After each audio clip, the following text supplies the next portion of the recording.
Hello students, welcome to groundwater and hydraulics classes. Today's class we will start with the module 3, that is well hydraulics. So before starting we must know the aquifers, right?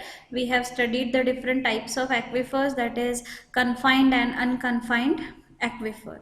So when you dig a well in such aquifers, right, so there are various phenomena which are occurring in the well, okay, with respect to the water table or other parameters. So we will discuss different theories and derivations related to the well hydraulics.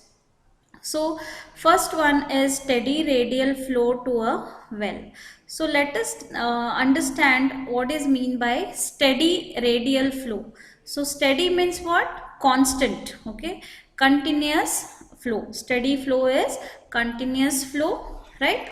So here when a well is penetrated into an homogeneous aquifer, so here homogeneous aquifer means the aquifer which is of same material, that is it may be a sandstone or a basalt, so it is made up of same material, so that is called as a homogeneous material, okay.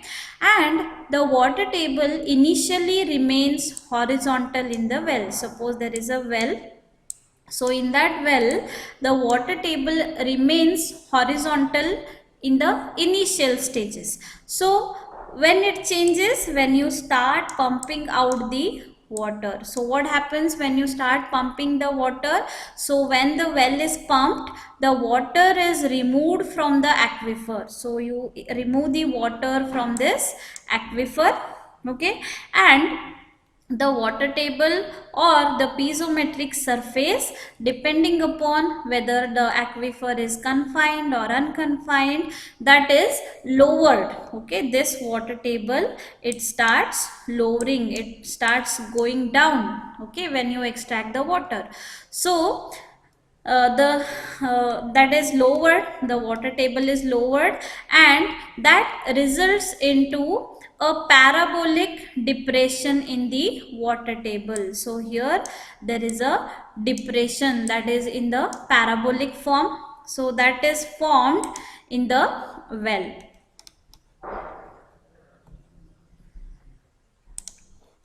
So the parabolic depression is formed in the water table. So this depression is called the cone of depression. This depression is called as what? The cone of depression, or it is also called as the drawdown curve. So when you start pumping the water from the well, the water shows a parabolic depression in the water table is observed, and that is called as the cone of depression, or it is also called as drawdown curve. Then any point which is away from the well, the drawdown S is the vertical distance, by which the water table or the piezometric surface is lowered. So that is called as at any point, okay, in the well, at any point which is away from the well, okay, the drawdown S. So the symbol for drawdown is what? S, and that is what the vertical distance by which the water table or the piezometric surface has lowered. So here the initial water table was here, and when you start pumping, the water table has lowered.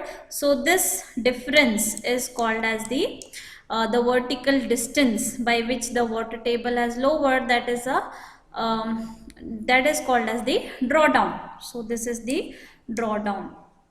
Then the analysis of such radial flow towards a well that was originally proposed by Dupuit. So in a well, the flow will be radial, means the water will be contributed to the well from all the sides in the aquifer. So that is the radial flow, okay, and this concept was proposed by Dupuit in 1868, and later it was modified by Thiem, okay, that is in 1906. So for the sake of analysis, we shall take the two cases, the well fully penetrated in a unconfined aquifer and a well fully penetrating a confined aquifer. So we'll discuss the two different cases here. Okay. Well, fully penetrating in a unconfined aquifer and well penetrating in an confined aquifer. So we'll discuss that. Okay.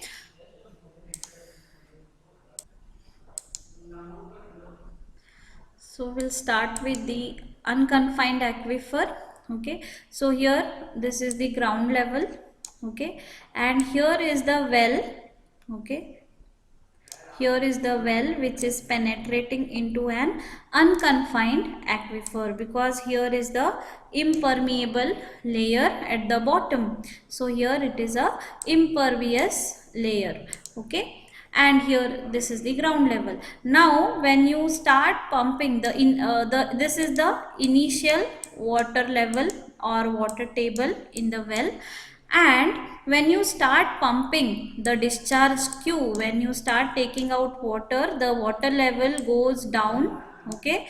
So now this is the water table after pumping, and here you can see this is called as the cone of depression. Okay, this is the cone of depression which is formed because of the pumping. And here there are two observation wells. Okay, the two observation wells. Now this is the drawdown, the vertical difference between the initial water table and the water table after pumping. So this is the S, right, that is the drawdown, and this is the height, okay, of the water column in the aquifer, and the capital H is the total height. Okay. Then R, here small r, that is the radius. Okay. Radius of the well. Okay, this is the radius of the well, that is small r. And R1 and R2, they are the radius of the two observation wells. Okay. Then capital H is what? The thickness of the aquifer, that is measured from the impermeable layer at the bottom to the initial water table in the aquifer. Okay, initial water table, that is called as the capital H. Okay. Then S is the drawdown, right? Then H is the depth of the water in the well, that is measured above the impervious layer, that is H. H is the water level measured above the impermeable layer. Okay, so these are the terms. Now what we have to do, we have to derive an expression, right, for the unconfined aquifer. So here, yes, so we'll consider the point P. Okay, we'll consider point P, any point P on the cone of depression, right, with the coordinates x and y. Okay, then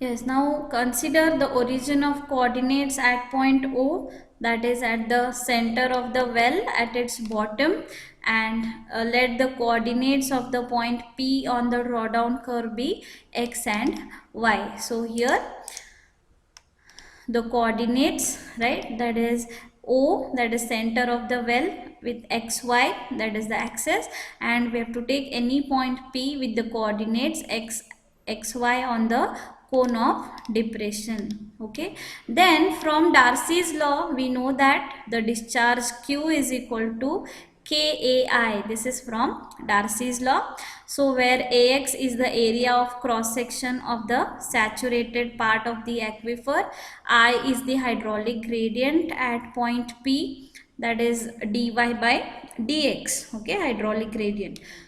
So this expression can be written as Q, that is discharge, is equal to K, okay, 2 pi xy, that is area, okay, that is A, and I you can write it as dy by dx. So you can write this as x, taking x one side and y one side, so q dx by x is equal to 2 pi ky dy.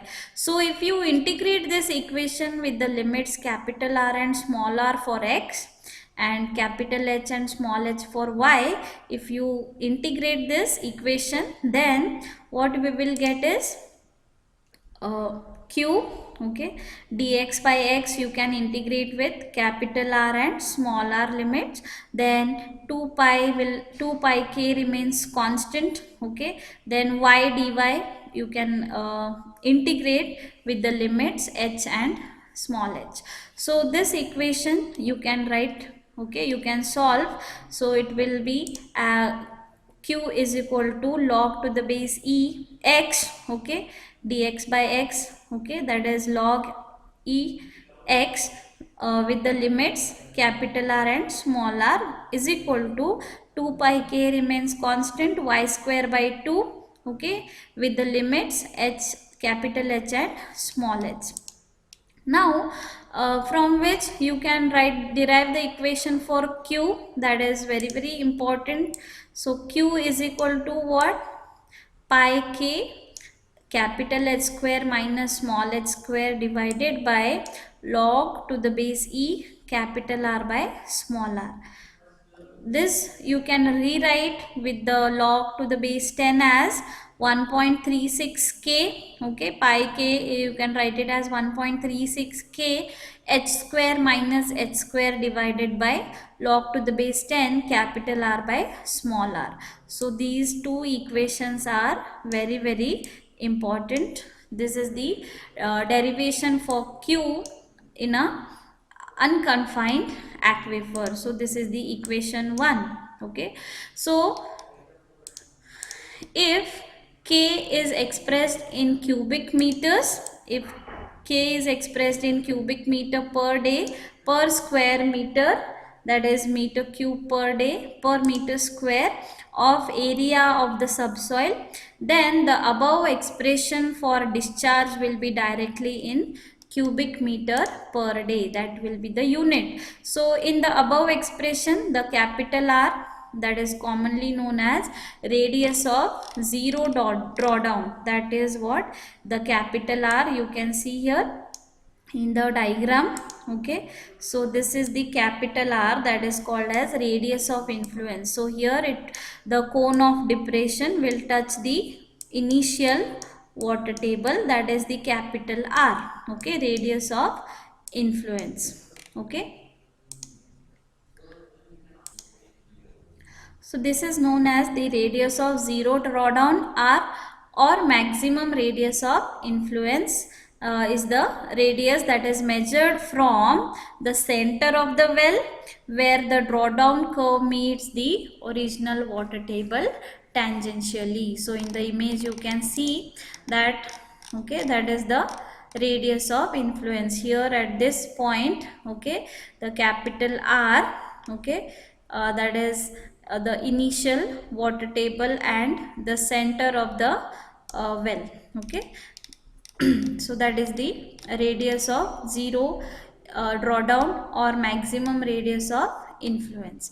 So in practice, the selection of radius of influence, that is capital R, is approximate and it is arbitrary, but the variation in discharge Q is small for wide range of R. So suggested values for R, they fall in the range of 150 to 300 meters.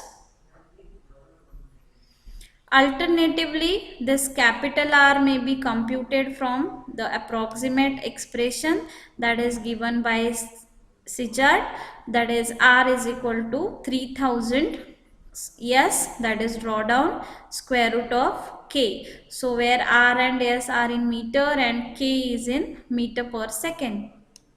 So if there are two observation wells at the radial distance R1 and R2, that is R2 is greater than R1, and if the depth of the water in them, that is H1 and H2 respectively, then this equation 1 can be expressed in the form of Q is equal to pi k small h2 square minus small h1 square divided by log to the base e r2 by r1, and this can be also written as 1.36 k h2 square minus h1 square divided by log to the base 10 r2 by r1. So that is with respect to the two observation wells. Here you can see these are the two observation wells. So H1 H2 are the water level in that, S1 and S2 are the drawdowns in that well.